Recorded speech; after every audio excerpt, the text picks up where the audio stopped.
One of the most common questions I also get is, did we take steroids? Because now, of course, drugs is such a big issue in sports. And the answer is yes.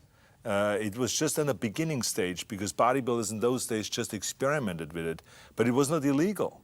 We talked about it very openly.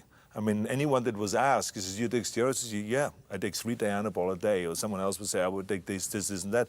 It was not an illegal thing. Now, after it became a big problem, then our federation said, okay, bodybuilders ought not to take steroids, and there will be testing done, surprise testing done. You could be called at any given time. And within 2 days, you have to do a test, so you can't get rid of the whole thing out of your system or anything like that. So that's what's going on right now. The bodybuilders are tested continuously. I'm just looking for that edge. There are steroids involved in the sport, okay, in bodybuilding, obviously. And that's the problem with our sport, and that's why it hasn't got accepted by a lot of society, because they look at the bodybuilder and they say, oh, steroids. Mm-hmm.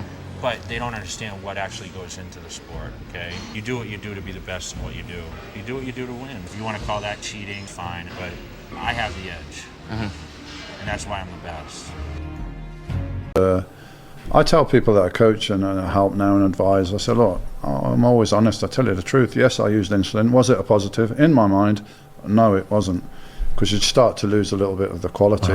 And not to mention the negative health effects.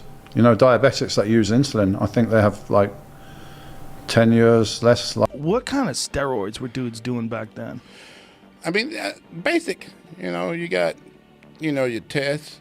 So, you had to go to the doctor and get all these prescriptions. And back then, because the DA had come in, was trying to find out what we were all doing, they made us do it legally. Once the DEA came in, they was like, what are y'all doing? What are y'all taking? And you would get prescriptions for steroids? Yeah. What kind of steroids would they give you a prescription for? Like any kind of test. They were committing suicide because they were getting depressed from the steroids coming off of it? Coming off of it. So all that stuff was above board. It was all legal? Yeah, everything was legal back then. Bodybuilding is about lifting weights. That's what it's about. It's about pumping iron. It's not about injecting. But over the years, it's actually became more about injecting than lifting weights, So that's the question. I think everyone has their own opinion on whether it's cheating or not cheating. And I didn't have a lot of money in the beginning, and therefore I wasn't able to take a lot of steroids. My thing is that, whatever it takes, if you can do that and you can get away with it and nobody knows and you end up winning the show, then fuck, that's great. The thing is I can't really say I'm for steroids, but I'm not really against steroids. It's a personal choice. I'm really against young kids taking steroids, teenagers, even in your early 20s.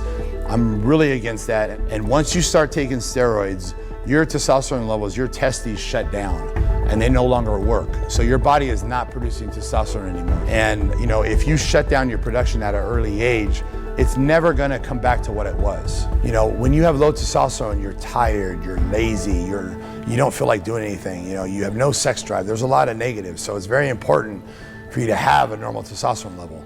And the problem nowadays is it's almost like young kids join a gym, and when they join the gym, they buy the steroids. It's like in the old days, it was like, we join a gym and we go buy protein powder. That's what we do. Yeah, I just joined a gym, so I need protein powder. Now, it's like I just joined a gym, I need steroids.